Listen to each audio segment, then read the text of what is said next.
사무엘상 4장부터 시작된 이야기는 이스라엘과 블레셋과의 전쟁 속에 블레셋에게 하나님의 언약궤를 빼앗기고 빼앗겼던 그 언약궤가 오히려 블레셋을 쑥대밭으로 만드는 이야기를 우리는 함께 같이 나누었습니다. 그 언약궤가 이제 다시 이스라엘 땅으로 돌아오게 되었고, 돌아오게 된 그 언약궤를 보고 기뻐하던 베세메스 사람들이 거룩하신 하나님에 대한 경외감 없이 언약궤를 대했기 때문에 결국 많은 이들이 죽게 되었다라는 것, 그리고 그로 인하여서 베세메스 사람들이 두려움을 느껴 그 언약궤를 기럇 여아림으로 보냈다라는 것이 6장 마지막 부분의 이야기였습니다. 그리고 오늘 본문 1절 말씀을 보면 기럇 여아림 사람들이 내려와 그 언약궤를 가져다가 아비나답이라는 사람의 집에 그 언약궤를 놓았다라고 성경은 우리에게 말하고 있습니다. 말씀을 읽으며 한 가지 질문이 생깁니다. 어떤 질문인가? 왜 언약궤를 기럇 여아림으로 보냈는가라는 것입니다. 아무도 안 궁금하시군요. 지도를 보면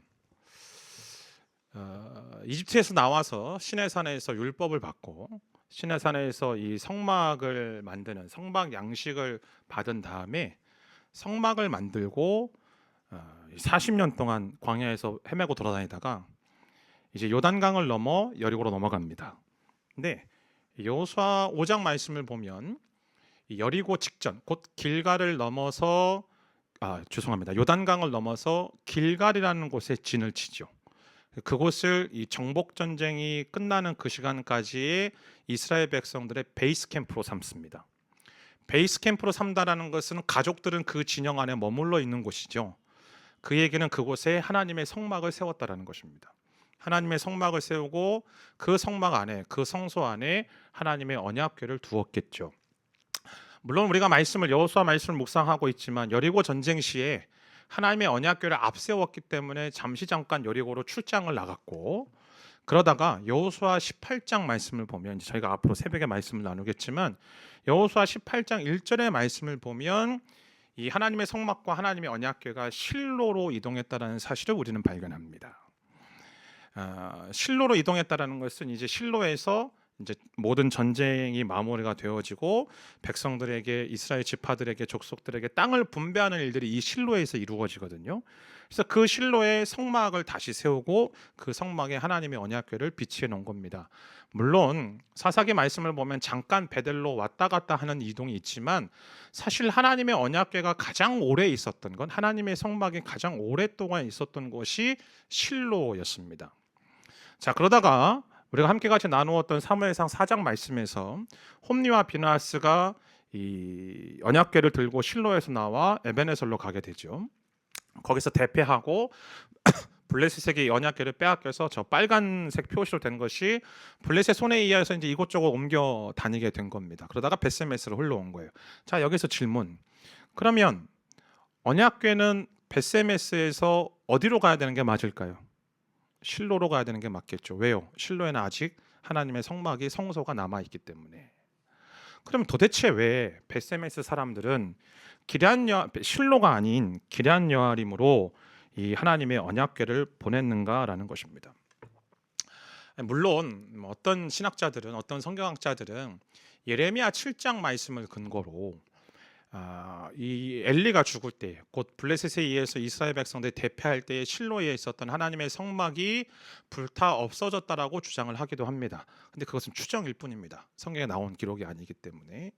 그러면 우리가 그 추정보다도 보다 더 명확하게 우리가 한 가지 생각해 볼 것은, 우리가 알고 있는 것처럼 하나님의 언약궤를 빼앗긴 이후에 우리가 말씀을 자세히 나누진 않았지만 엘리도 죽고 엘리의 도화되었던 홈리와 비나스는 전쟁터에서 죽었죠.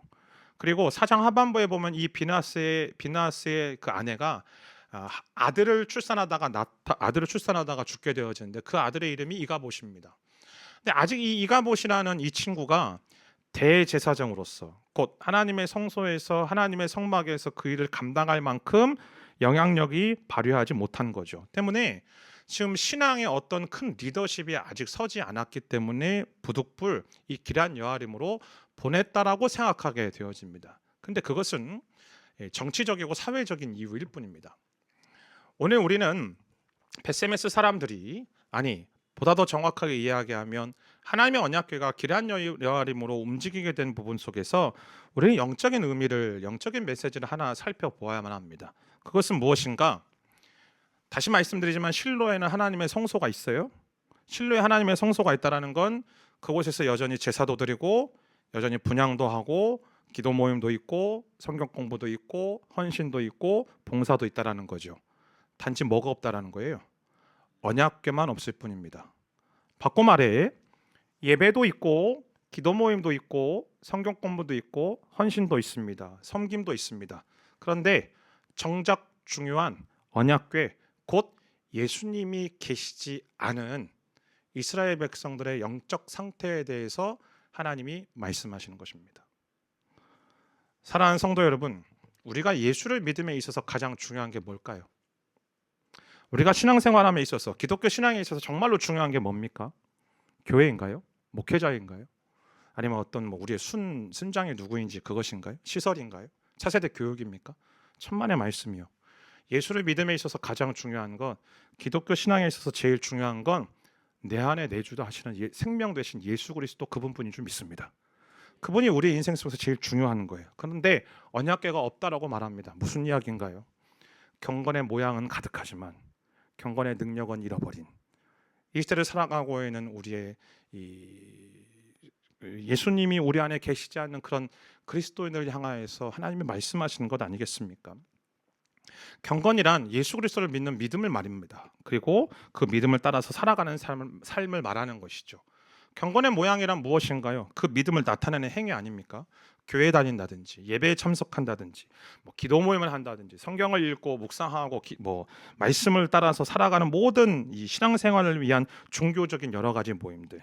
근데 여러분, 오늘날 저도 마찬가지긴 하지만 많은 그리스도인들과 많은 교회들이 경건의 모양은 무수히 많아요. 예배가 얼마나 많은지 모릅니다.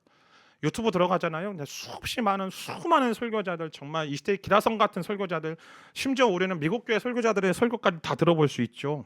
기도 모임도 얼마나 많은지 모릅니다. 그리고 성경 이 스쿨은 얼마나 많다고요. 이 자격증 주는 성경 스쿨도 정말로 많이 있습니다. 근데 문제는 이겁니다. 과연 나는 내 안에 내주하시는 예수 그리스도를 생명으로 누리고 있는가라는 질문입니다. 여러분은 이 질문에 대해서 단연컨대 나는 예스라고 대답할 수 있습니까? 나는 내 안에 내주하시는 예수님을 생명으로 누리고 있는가? 만약 그렇지 못하다라면 성소는 있고 성막은 있는데 언약궤가 다른 곳에 있는 이 이스라엘 백성들의 모습과 다를 바가 없다라는 것입니다. 그러면 어떻게 되는가? 오늘 본문 2절 말씀입니다. 함께 같이 읽습니다. 시작. 그 궤가 기럇 여아림에 머무는 지 20년이 됐습니다. 그동안 모든 이스라엘 백성들이 여호와를 사모하며 찾았습니다. 사모한다라는 말의 원어의 뜻은 애통하다라는 말이고 애곡한다라는 의미입니다. 여러분, 이스라엘 백성들이 지금 하나님을 향한 목마름으로 인하여서 애통하고 슬퍼했다라고 성경은 말하고 있습니다. 아이러니하지 않습니까? 언약궤가 돌아왔거든요. 언약궤가 돌아와서 그들과 함께 있거든요. 언약궤가 돌아온 지 무려 20년이 지났거든요. 겉으로 보기에는 하나님이 다시 그들에게 돌아온 것처럼 보여요. 근데 그럼에도 불구하고 이스라엘 사람들의 삶이 여전히 무너져 있다라는 거예요. 그래서 그들의 삶, 그들의 마음이 애통하고 슬퍼하며 애곡한다라는 거죠. 마치 오늘날 우리를 향하여서 무엇라고 말하는가? 우리가 열심히 교회 다니고 열심히 예배의 자리도 지키고 열심히 찬양도 부르고 헌금도 하고 봉사도 하고 선교도 하는데 나는 나의 삶을 바라보면 항상 똑같은 것에 걸려서 넘어지기도 하고 항상 그래서 좌절하고 조금 평안하면 괜찮았다가 조금만 불안해지면 전전긍긍하고 두려워하고 막 그 안에서 어쩔 줄을 몰라 하고 그러다 보니 과연 내 안에 예수님이 계시기나 한 것인가? 예수님이 계시다라는 것은 머리로는 알겠는데 과연 나는 내 안에 예수님이 계시는가에 대한 이 원초적인 질문 속에서 나는 그분을 누리고 살아가지 못하고 있는 내 모습을 바라보면서 슬퍼하며 애통하며 애곡하고 있는 우리들의 모습에 대해서 이야기하는 것 아니겠습니까? 보통 우리는 이런 상황들 속에서 나의 어떤 신앙의 동반자들, 신앙의 동역자들, 때로는 영적인 멘토들을 만나서 물어보죠. 그럼 제가 어떻게 해야만 합니까? 그럴 때 보통 듣는 솔루션들이 이런 솔루션입니다. 더 기도해보라고, 더 말씀 읽어보라고, 더 헌신해보라고, 더 예배의 자리를 사모해 보라고. 저만 그렇단 말입니까? 그런 솔루션 봤잖아요. 물론 맞는 이야기죠. 틀린 이야기는 아니에요. 근데 오늘 성경은 우리에게 뭐라고 얘기하는가? 3절 말씀 함께 읽습니다. 시작. 사무엘이 이스라엘 온 집에 말했습니다. 만약 너희가 온 마음으로 여호와께 돌아오려면 이방 신들과 아스타롯을 없애고 여호와께 자신을 맡기고 그분만을 섬기라. 그러면 그분이 너희를 블레셋 사람들의 손에서 구해내실 것이다. 성경이 우리에게 뭐라고 말하는가? 온 마음으로 하나님께 돌아오라라고 말하고 있습니다.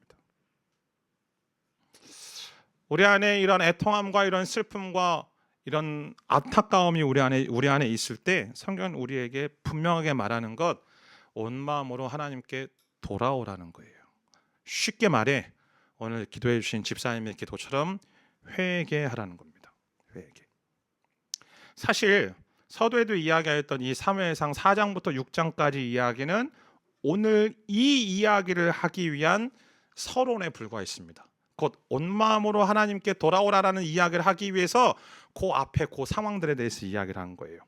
언약궤 대신 그 예수 그리스도를 경배와 예배의 대상이 아니라 나의 요구를 그때마다 채워주는 하나의 방법이고 수단으로 여겨왔던, 그래서 언약궤를 괴짝으로 대했던 그들의 신앙 상태 뿐만 아니라 거룩하신 하나님에 대한 경외도 없이 그저 하나님과 적당한 거리를 유지하려고 하는 그들의 영적 상태에 대해서 고발하며, 그들의 영적인 상태가 그렇기 때문에 그들이 애통하고 슬퍼할 수밖에 없다라고 성경은 우리에게 말하는 겁니다. 근데 중요한 것은 무엇인가? 주님은 그분의 생명을 누리지 못하는 그들을 위해서 그분이 스스로 친히 우리를 그렇게 만들어버리는 블레셋을 쑥대밭으로 만드시고 그들을 포기하지 않으시고 돌아오셨다라는 거예요. 돌아오셔서 말씀하신다라는 거죠. 내게 돌아와 달라고. 내게 돌아와 달라고. 저는 성경을 읽을 때마다 표현이 좀 이상하지만 하나님의 찌질함을 발견합니다. 하나님은 왜 이렇게 찌질하게 하시는가? 하나님이 다시 돌아오셔서 끊임없이 다시 돌아오셔서 우리에게 돌아오라고 하는 이야기가 이런 거예요. 남녀가 연애를 하는데 내 여인, 내가 그 사랑하는 그 사람을 내가 싫어가지고 떠나보낸 거예요, 상대방이. 근데 내가 싫다라고, 나랑 만나기 싫다라고 떠내보낸 사람을 굳이 차 타고 비행기 타고 걸어가고 배 타고 가서 찾아가서 그 사람 앞에 제발 다시 날 사랑해주면 안 되겠니? 제발 나에게 돌아와주면 안 되겠니? 라고 하나님이 말씀하신다라는 거예요. 저만 그렇게 느끼는군요, 지금. 그러니까 하나님 얼마나 찌질한가요? 여러분, 제가 너무 세속적으로 표현하는 겁니까? 사랑하는 성도 여러분, 우리는요 인생 속에서 블레셋과 환난을 만날 수 있어요. 그리고 내 안에 블레셋과 같은 기질들로 인해서 나의 신앙과 나에게 허락하신 그 믿음의 약속들, 고백들 빼앗겨 버릴 수 있다고요. 근데 하나님이 우리에게 오늘 말씀하신 건 내가 그거 다시 찾아줄게라고 말씀하세요. 근데 중요한 진리가 있어요. 뭐냐? 하나님이 찾아주시긴 하시는데 옛날 성소에서 다시 시작하시지가 않는다는 거예요. 기란 여임으로 보낸다는 것은 어디에서부터 출발해야 되는 것을 말씀하시는 거죠. 곧 언약궤에서부터 출발해야 된다는 거예요. 시내산에서 성막과 기물들을 만들라고 명령하실 때 가장 먼저 제작했던 것이 언약궤였습니다. 그 이야기는 우리 안에 누려야만 하는 그 예수의 생명은 나의 어떤 외적인 행동을 통하여서 예배에 열심히 참여하고 열심히 더 기도하고 열심히 말씀 읽고 열심히 헌신하고 열심히 봉사하고 열심히 선교하는 나의 외적인 행동을 통해서 시작하는 것이 아니라 내 안에 내주하시는 그분과의 관계가 회복되어질 때에, 곧 바꾸어 말해 그분께 돌아감을 통하여서 그 예수의 생명을 누리게 된다라고 오늘 성경은 우리에게 말하고 있는 거예요. 때문에 성경에서 회개에 대해서 이야기할 때에 어디에서도 윤리나 도덕적인 개념으로 접근하지 않습니다. 성경에 말하는 회개는 반드시 하나님과의 관계 회복에 대해서 이야기를 해요. 하나님께 돌아오는 것이 회개라는 거예요.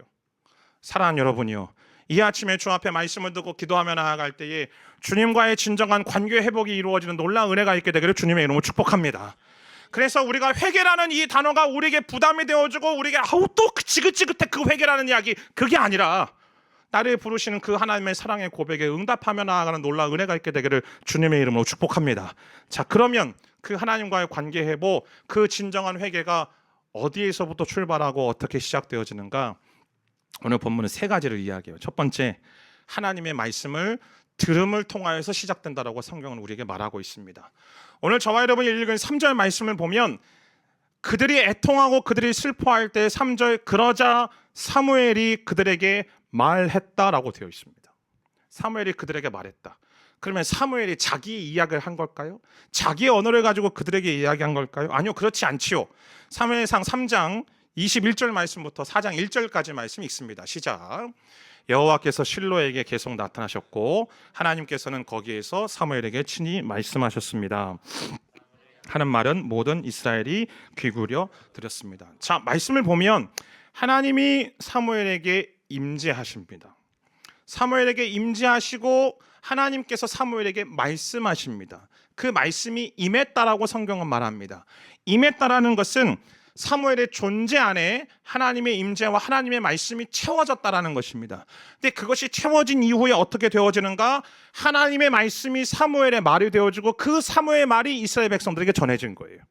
그럼 곧 이스라엘 백성들에게 말했던 사무엘의 말은 사무엘 자신의 이야기, 사무엘 자신의 스토리가 아니라 자신이 지어낸 어떤 감동적인 스토리가 아니라 하나님의 말씀이고 하나님의 음성이라는 이야기겠죠. 사랑하는 여러분이요, 성경은 우리의 회개를 우리 안에서 자연스럽게 솟아나는 감정 노름이라고 말하지 않습니다. 회개는 무엇인가? 말씀을 들을 때에 시작되어지는 하나님의 역사라고 성경은 우리에게 분명하게 말을 하고 있어요. 말씀을 통해서 하나님이 누구이신지를 알게 되고, 말씀을 통해서 내가 어떤 존재인지를 깨닫게 되어지고, 말씀을 통해서 그런 나를 위해 예수 그리스도께서 오셔서 무엇을 하셨는지를 내가 듣게 될 때에 비로소 내가 잘못 살았구나, 요 정도 수준이 아니라 야, 내가 정말 하나님 앞에서 죄인이구나 라는 그 자각이 생기고 그 회개의 씨앗들이 우리 안에서 움트기 시작한다라는 거예요. 사도행전 2장에서 오순절 망아의 다락방에 성령께서 임하시고 사도 베드로가 예루살렘에 모여있던 2-3천 명이 넘는 디아스포라 유대인들 앞에서 일어나 설교를 하기 시작합니다. 그 말씀을 듣고 그 설교를 듣고 거기 모였던 사람들이 마음에 찔림을 받아 어찌할 거라는 그 말을 하게 되어지는 장면이 사도행전 2장 하반부에 기록이 되어 있죠. 여러분, 베드로가 이야기한 게 베드로 자신의 스토리입니까? 베드로가 만난 예수님에 대해서 말하고 있습니까? 베드로는 어떤 감동적인 스토리를 이야기한 게 아닙니다. 베드로가 이야기한 건 다 한 가지입니다. 하나님께서 약속하신 메시아가 예수님 그분이다라는 사실, 그리고 그 예수님 그분을 당신들이 십자가에 못 박아 죽었지만 그분이 십자가에서 3일 만에 다시 부활하심을 통하여서 그분이 하늘로 올라가셨다라는 이야기, 그 말을 듣고 마음에 찔림을 받고 그 찔림이 회개의 시작이 되었다라는 거예요. 사랑하는 여러분이요, 진정한 회개는 우리 안에 내주하시는 그분과의 관계가 회복된다라고 말씀드렸죠.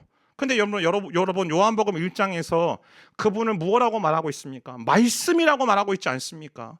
말씀이신 그분이 우리에게 오셨다라고 말하고 있습니다. 그분이 말씀 자체라고 이야기하고 있는 거예요. 때문에 진정한 회개는 우리 안에 말씀이신 그분, 아니 그분 자체이신 그 말씀을 우리 안에 누릴 때에, 그 말씀으로 채워질 때에 그분과의 진정한 관계의 회복이 이루어지지 않겠습니까? 말씀 없는 회개는 감정일 뿐이에요. 단지 죄송합니다, 눈물 흘리는 감정 노름은 회개가 아닙니다. 말씀을 통해서 복음이 무엇인지를 듣게 될 때 그 복음에 의지해서, 말씀에 의지해서 하나님께 돌아가는 것이 진정한 회개라는 거예요.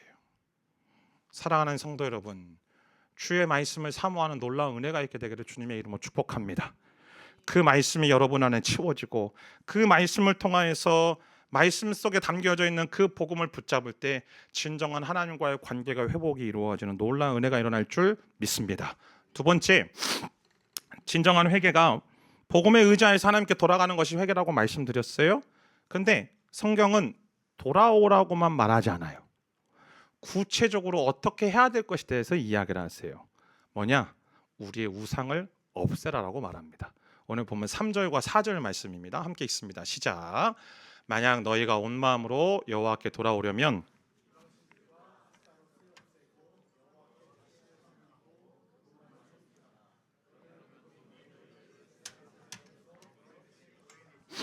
그리하여 이스라엘 백성들은 바알과 아스타롯을 버리고 여호와만을 섬기게 됐습니다. 뭐라고 구체적으로 말합니까? 이방신들과 아스타롯을 없애라. 즉 마음으로만 하나님 잘못했습니다, 하나님 사랑합니다, 요 정도가 아니라 나의 실제 삶 속에서 내가 붙들고 있는 그 우상들을 내려놓으라는 거죠. 바알과 아스타롯에 대해서 이야기를 합니다. 바알과 아스타롯은 사실은 이때 섬겼던 신들이 아니라 이미 사사기 2장 말씀을 보면 여호수아가 죽고 난 다음에 이스라엘 백성들이 타락하면서 그때부터 섬겼던 신들이 이 바알과 아스타롯입니다. 근데 이 바알과 아스타롯은 가나안 사람들이 섬겨왔던 전형적인 토착 신들이에요. 바알은 추수의 신입니다. 풍요의 신이에요. 전쟁의 신이죠. 승리의 신입니다. 아스타롯은 어떤 여신인가? 이 다산의 신이고 기쁨의 신이고 쾌락의 신입니다. 그런데 이들 가나안 사람들의 이야기를 보면 바알과 아스타롯은 부부예요. 부부여서 보통 이들을 어떻게 섬기냐면 같은 신전 안에 이 두 신상을 갖다 같이 놓고 같이 섬기는 거죠. 그런데 중요한 건 부부니까 부부관계를 할 거 아니에요. 그러니까 그 신을 섬길 때에 빼놓지 않고 일어나는 일들이 뭐냐? 온갖 난잡한 성적 행위들입니다. 그래서 바알과 아스타롯을 섬기는 그 신전 안에 그 제사장들 또 이 그 신전 안에서 일하는 사람들과 성적인 관계를 맺고 물러나고 하여튼 그런 일들을 이스라엘도 했다라는 거죠. 여러분, 그럼 여기서 질문: 이스라엘이 하나님 그럼 섬기지 않은 건가? 이스라엘 하나님을 버린 건가? 아니요, 그렇지 않습니다. 서두에도 말씀드렸잖아요. 그들은 성소에 가서 예배도 드리고 기도도 하고 헌신도 하고 선교도 하고 헌금도 했다니까요. 자칭 심지어 자기들을 향해서 하나님의 백성이라고도 말을 했어요. 그런데 실제적인 삶 속에서 그들의 영업 현장에, 그들의 사업 현장에, 그들의 직장 속에서, 아니면 그들이 자녀를 양육하는 그 양육의 그 문제 속에서, 결혼 관계 속에서, 결혼 문제 속에서 직장을 선택하는 여러 가지 실존적인 문제에 직면했을 때 그들의 모든 사고와 가치 판단의 기준이 하나님이 아니고 철저하게 바알과 아스타롯의 가치를 따르고 살았다는 거예요. 얼마나 많은 것들을 성취할 수 있는가?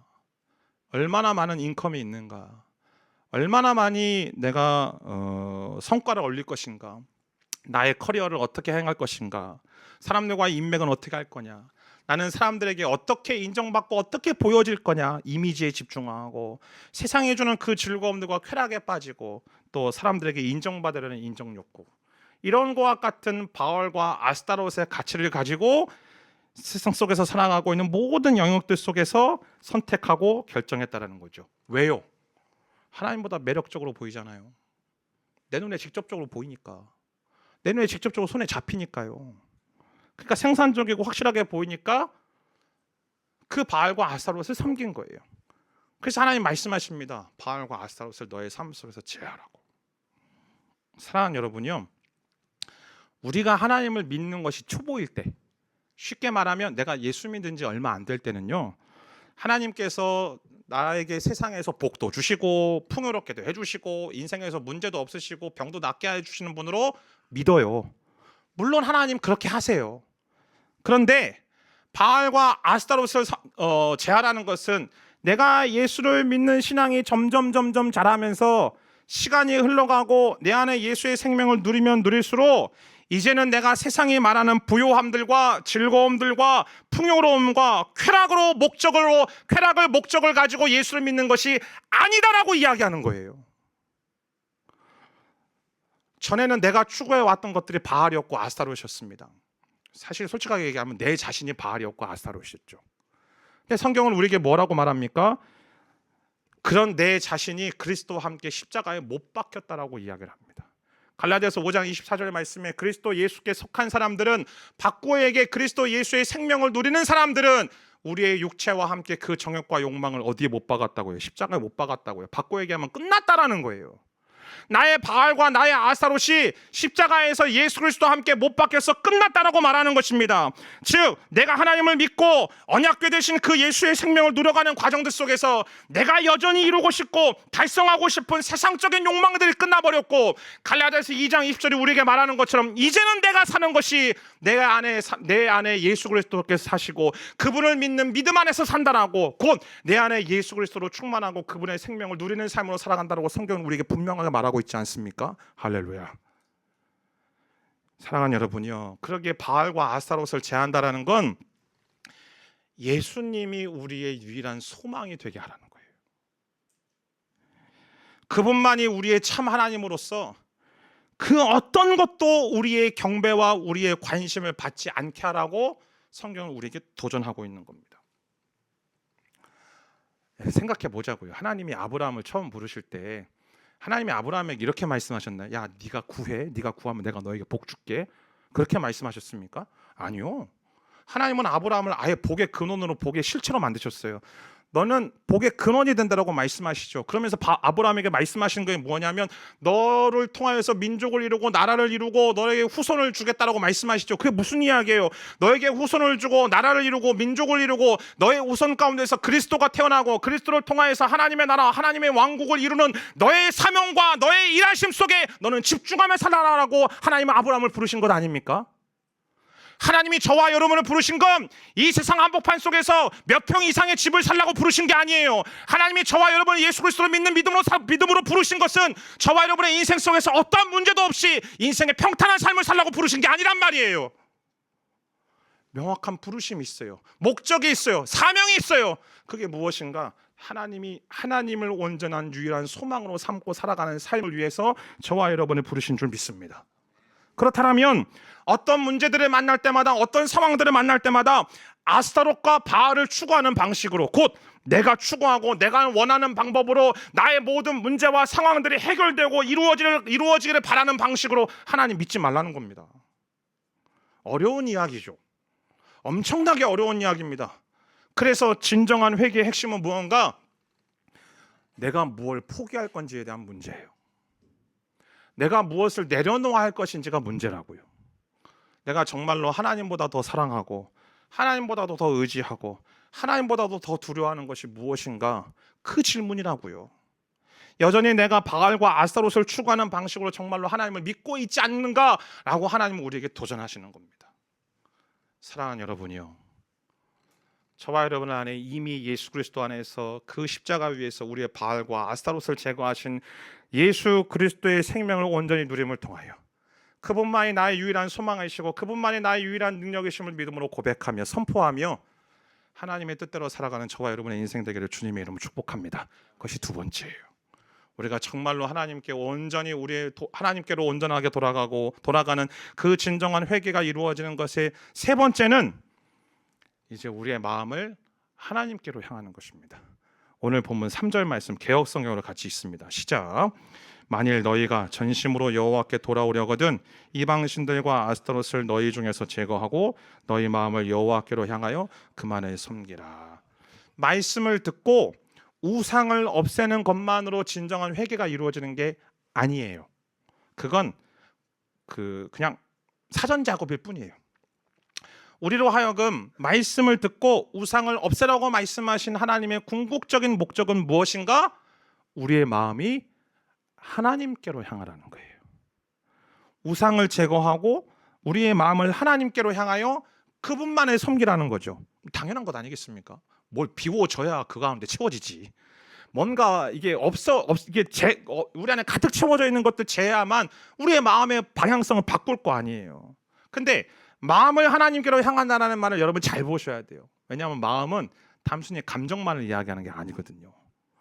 고대 이 근동지방의 사람들은 마음은 우리의 인간의 생각과 인간의 행동과 의지와 모든 감정 상태가 집약되어져 있는 이 가장 핵심적인 코어로 여겨졌습니다. 때문에 마음을 하나님께로 향한다는 말은 내가 찬양할 때 조금 기분 좋아졌다가 집에 돌아가는 길에 부부싸움하는 뭐 그런 정도의 수준을 얘기하는 게 아니고, 예배할 때 기도할 때 잠깐 마음이 뜨거워졌다가 또 문제 앞에서 싹 식어 들어가지고 막 그게 아니라 내 존재의 중심이 하나님을 향하여서 아예 방향을 돌리는 게 마음을 여호와께로 향한다라는 거예요.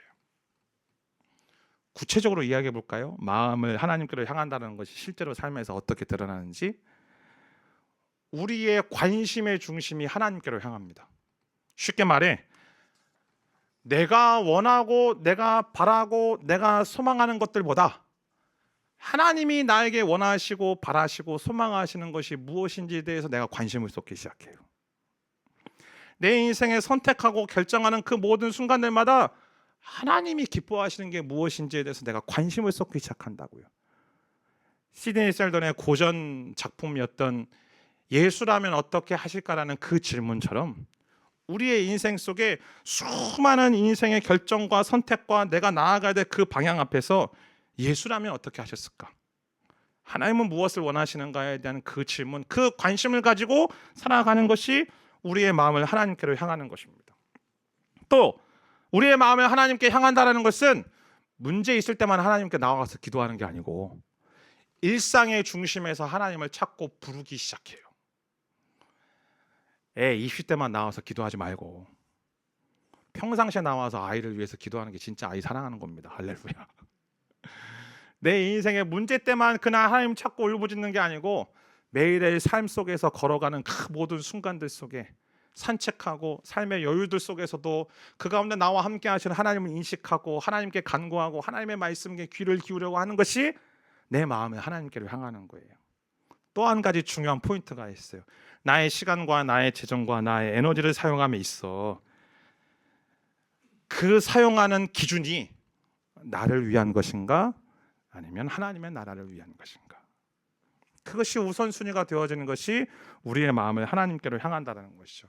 때문에 마음을 하나님께로 향한다라는 말은 성령께서 말씀을 우리 가운데 부어주시고 그 말씀을 통해서 죄와 우상을 제거하시고 그 죄와 우상에 기울어졌던 우리의 마음을, 우리의 존재 전체의 방향을 이렇게 회전시켜서 하나님께로 돌리시는 거예요.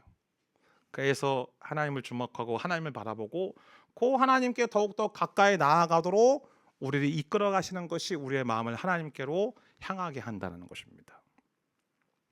성경에 보면 이렇게 마음을 하나님께로 향하였던 사람들이 많이 등장하는데요. 그 중에 대표적인 인물 한 명을 소개하려고 합니다. 바로 그 사람이 누구인가? 어제 새벽에 함께 같이 말씀을 나누었던 갈렙입니다. 여호수아 14장 14절 말씀 함께 읽습니다. 시작. 따라서 헤브론은 오늘까지 그니스 사람 여분네 아들 갈렙의 유산이 됐습니다. 그가 이스라엘 하나님 여호와를 마음을 다해 따랐기 때문입니다. 마음을 다해 따른 사람을 갈렙이라고 소개하는데 성경에서 마음을 다해서 따랐다라는 표현이 정확하게 딱 8번 등장합니다. 구약 성경에. 그 중에 한 번은 여호수아, 그 중에 한 번은 다윗. 나머지 6번은 누구에게 사용되어지는가? 갈렙에게 사용되어져요. 놀라운 건 갈렙은 민수기 11장에서 가데스바네에 정찰 때 잠깐 등장하고요. 여호수아 14장에서 이 유다 사람들에게 땅 분배할 때 잠깐 등장해요. 그렇게 많은 분량을 차지하는 사람이 아니에요. 근데 성경은요 무려 6번씩이나 하나님은 갈렙에 대해서 야, 갈렙은 그의 마음을 하나님께로 향하였다, 그의 마음을 다해서 하나님을 따랐다라고 얘기하고 있는 그런 사람이라는 거죠. 그럼 도대체 마음을 다해서 하나님을 따랐다라는 말이 뭔 말일까? 이 히브리어 원어 말레라는 원어는 할레 말레 그게 아니고요. 회심의 일탈을 했는데 아무도 안 웃으시네. 하여튼 말레라는 히브리어는 구약 성경에 가장 맨 처음 등장하는 것이 창세기 1장 28절 말씀입니다. 창세기 1장 28절에 하나님께서 사람을 창조하시고 생육하여 번성하여 땅에 뭐라고 되어 있죠? 충만하라고 되어 있습니다. 즉 충만이라는 말이 마음을 다해서 하나님을 따랐다는 말과 같은 말이에요. 무슨 이야기일까요? 단순히 하나님과 함께 같이 걷는다, 하나님을 따른다, 요 정도 수준이 아니라 마음을 다해서 하나님을 따랐다는 것은 하나님을 향한 마음으로 빈틈없이 채워지고 가득 들어차 있는 상태를 가리키는 거예요. 그 어떤 것도 비집고 들어올 틈이 없는 상태. 그래서 하나님을 향한 마음으로 빈틈없이 가득 찬 상태가 마음을 다해서 하나님을 따랐다는 말이고, 오늘 성경에서 말하고 있는 마음을 하나님께로 향한다라는 말입니다. 만약에 그렇지 않잖아요? 그러면 어떤 결과가 발생하는가? 열왕기상 11장 6절 말씀입니다. 함께 읽습니다. 시작. 솔로몬은 여호와 보시기에 악을 행했습니다. 다윗과는 달리 여호와를 온전히 따르지 않았습니다. 자, 보십시오. 솔로몬과 다윗을 비교하는데 솔로몬은 하나님을 온전히 따르지 않았대요. 그 결과가 뭔가 7절 말씀 보면 그가 그때부터 우상 숭배하기 시작합니다. 그가 자기 아내들을 위하여서 신전을 쌓기 시작합니다. 그리고요, 그의 전도서의 말씀을 보면 그의 인생 속에 쾌락도 즐겨보고 지식도 즐겨보고 부유함도 즐겨보고 명예도 가지고 권력도 가졌다라고 이야기해요. 그가 그의 인생이었어요. 온 마음으로 하나님을 따르지 않잖아요. 우리 안에 이 사정없이 바알과 아스타롯이 우리의 마음을 비집고 들어오는 거예요. 근데 솔로몬이 전도서 마지막에 어떻게 고백하는가? 야, 이 모든 것들이 다 헛되어도다. 여호와 하나님을 향한 그 마음이, 하나님을 향한 지식이 이 세상에서 가장 귀하고 고상하고 가치 있다라고 말을 합니다. 바꿔 말해 하나님으로 충만하고 하나님으로 가득한 인생이야말로 가장 복되고 아름다운 인생이라고 자신의 인생의 말년 속에 그렇게 고백하고 있는 것 아니겠습니까? 사랑하는 성도 여러분요, 저와 여러분의 마음이 하나님으로 충만하여져서 그 어떤 것도 비집고 들어올 틈이 없는 놀라운 은혜가 임했으면 좋겠습니다. 그것이 하나님과의 관계가 회복되어지는 겁니다. 여러분 잘 생각해 보면 그렇지 않습니까? 여러분들이 결혼하기 직전 전에 연애 때를 한번 떠올려 보십시오. 처음 만나서 호감이 생깁니다. 호감이 생기고 자꾸 만나죠. 대화도 나눕니다. 같이 밥도 먹습니다. 그러면서 어떻게 되죠? 사랑이 점점 커져가지 않습니까? 저만 그랬단 말입니까? 사랑이 점점 커져갑니다. 그 마음이 얼마나 가득 찬지요? 그때부터는요, 내 여자친구가 이 세상에서 제일 아름다운 거예요. 할렐루야. 내 남자친구가 이 세상에서 제일 멋져 보이는 거예요. 그러니까 결혼하는 거 아니겠습니까? 제발 좀 그렇다고 좀 얘기해 주세요. 좀. 저만 이상이시잖아요. 자꾸. 마찬가지예요. 우리가 하나님과의 이 관계 속에서 그 하나님과의 관계가 깊어져 가면 깊어져 갈수록, 그 하나님께 돌이키면 돌이킬수록 그 하나님을 향한 마음이 점점 더 커져가는 거예요. 얼마나 더 커져가는가? 이 세상에서 가장 중요하다고 여기는 그 가치 체계들이 비집고 들어올 틈이 없을 정도로 하나님을 향한 마음으로, 하나님을 향한 사랑으로 깊어지다 보니 이제는 내가 살아가는 삶의 목적이 바뀌고, 살아가는 삶의 방향이 바뀌고, 내가 살아가는 삶의 이유가 바뀌기 시작하는 거예요. 학생들이, 우리 자녀들이 공부해야 되는 이유가 하나님 때문에 공부하기 시작하는 것이고, 내가 열심히 직장 생활하는 이유가 하나님 때문에 열심히 직장 생활하는 것이고, 내가 사회생활 속에서 열심히 이 관계, 인간관계 속에서 살아가는 이유는 내가 하나님 한 분 때문에, 그분 때문에 내가 살아간다고 고백하는 것, 바로 그것이 하나님으로 충만한 인생으로 살아갈 때에, 하나님으로 가득한 인생으로 살아갈 때에 곧 하나님께 온전히 마음을 돌이켜 진정한 관계가 회복되어지는, 진정한 회개를 통해서 이루어지는 놀라운 역사인 줄 믿습니다.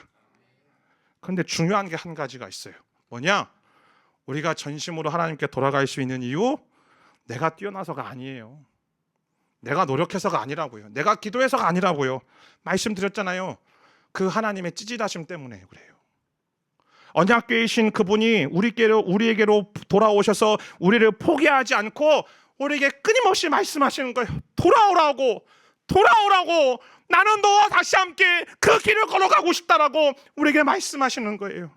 때문에 회개는 단순히 무서운 형벌을 피하기 위한 행동이 아니에요. 나에게 부담스러운 게 아니라고요. 사랑으로 우리를 찾아오셔서 내가 너와 함께하고 싶다라고, 내가 너와 관계를 회복하고 싶다라고 말씀하시는 하나님의 사랑에 대한 응답이 진정한 회개인 줄 믿습니다. 그것이 하나님께로 온 마음으로 돌아가는 것입니다. 때문에 온 마음으로 하나님께 돌아가는 것, 진정한 회개란 하나님의 말씀이 우리 안에 부어져 그 말씀을 의지하고 내 안에 바알과 아스타롯을 취하고 그 빈 공간 위에 아무것도 들어올 것이 틈이 없는, 비집고 들어올 틈이 없는 하나님으로 채워지는 것, 하나님으로 충만해지기를 사모하는 것이 회개예요. 단지 내가 잘못했다라고 이야기하는 게 아니고 나를 용서해달라고 이야기하는 게 중요한 게 아니라,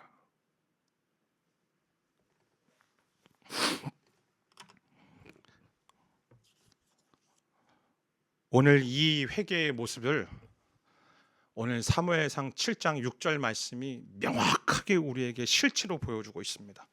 함께 읽습니다. 시작.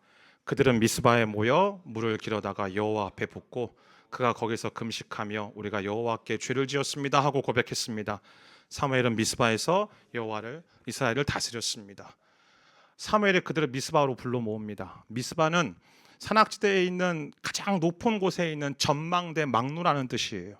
전망대 막로에서 뭐 합니까? 먼 곳을 보기 위해서, 꿈을 꾸기 위해서 꿈을 꾸기 위해서 전망대에 올라가는 것 아니겠습니까? 그러면 이 미스바로 모이라고 이야기했던 것은 오늘 하나님께서 이스라엘 백성들에게 이렇게 말씀하시는 겁니다. 야, 너희가 추구하고 너희가 꿈꿔야 될 건 블레셋 이기는 거 그 정도 수준이 아니라고. 블레셋 이기는 건 하나님께서 하시는 거라니까요. 그러면 우리가 미스바에 모여서 우리가 무엇을 바라봐야 되는가? 예수 그리스도를 바라보라는 거예요. 우리의 생명 되시는 그 예수 그리스도를 누리라고 말하는 거예요. 온 마음으로 예수께 돌아가는 것이 우리의 인생의 비전이 되어지고 그것이 꿈이 되어진다라고 하나님 오늘 우리에게 말씀하시는 거죠. 그러면서 어떤 행동을 취합니까? 물을 길어다가 제단에 부었다라고 이야기해요. 에베소서 5장 26절 말씀을 개역 성경을 보면 이는 곧 물로 씻어 말씀으로 깨끗하게 하였다라고 되어 있습니다. 곧 물을 길어서 제단에 부었다라는 것은 하나님께서 깨끗하게 하셨다라는 거죠. 그런데 이 말씀을 헬라어 원어 그대로 읽어보면 말씀 안에 있는 물로 씻어서 깨끗하게 하셨다라는 겁니다. 말씀에 물을 부어서 생명이신 예수가 이스라엘을 깨끗하게 하셨기 때문에 그들이 회개했다라는 거죠. 그러니까 말씀이 우리 안에 채워지지 않으면요, 하나님과 온전한 관계로 나아갈 수 없다라는 걸 말을 해요. 그리고 마지막 세 번째, 그들이 금식했다라고 말하죠. 물을 붓는 곳에서 확장하여서 금식합니다. 자신의 생명을 연장하는데 가장 필요한, 인간의 생명을 연장하는데 가장 필요한 음식과 물을 끊음을 통해, 그것을 절제함을 통해 무엇을 고백하는 거예요? 주님이 나의 음료고 주님이 나의 음식이고 주님이 나의 생명입니다라고 말하는 겁니다. 나의 바알과 아스타롯이 아니라 내 이 세상 속에 살아가는 것이, 이 세상에서 내가 살아가는 그 이유와 목적이 돈이 아니고 쾌락이 아니고 나의 만족이 아니고 나의 성취가 아니라 예수 그리스도 한 분입니다 라고 고백하라는 거예요. 그 진정한 회개, 진정한 돌이킴이 임할 때 어떤 일들이 일어나는가? 블레셋을 이겼다? 아니요. 다음 주에 함께 같이 말씀 나누겠지만 이렇게 하는데 블레셋 또 쳐들어와요. 블레셋 또 들어온다고요. 그러면 그렇게 되어지면 우리 안에 회복되어지는 게 뭐냐? 오늘 6절 하반부에 그렇게 말하잖아요. 사무엘이 미스바에서 이스라엘을 다스렸다고. 우리의 진정한 회개가 있는 그곳, 우리의 진정한 돌이킴이 있는 그곳에서 우리의 사무엘 되신 주님께서 우리 안에 내주하시고 우리를 다스리시고 우리를 통치하시고 그 생명을 누리게 하신다라는 거예요. 얼마나 놀라운 은혜입니까? 잘못했다라는 수준은 그건 회개 아닙니다. 매일 반성하는 건 세상 사람도 합니다. 우리 딸 보니까 맨날 잘못했대요. 잘못했다는 그런 얘기는 맨날 해요. 근데 안 바뀌어요. 진짜 회개는 내 생각, 내 행동, 내 말, 내 마음이 예수님께로 돌아가는 게 회개예요. 아, 내가 잘못했네, 실수했네, 이건 세상 사람도 한다니까요. 회개 절반밖에 안 하는 거예요. 돌이켜서 예수 그리스도로 돌아가야 하는 것이 그것이 진짜 회개입니다. 사랑하는 성도 여러분, 오늘 이 자리가, 오늘 저와 여러분이 기도할 때 미스바에서 예수 그리스도께서 우리의 중심 되어 주시고 그 말씀의 물을 부으셔서 회개케 하셔서 내 안에 진정한 생명이시고 소망이신 분이 오직 여호와 하나님밖에 없다라고 고백하는 이 이스라엘 백성들처럼 저와 여러분이 하나님과의 온전한 관계로 나아가는 놀라운 은혜가 있게 되기를 주님의 이름으로 축원합니다.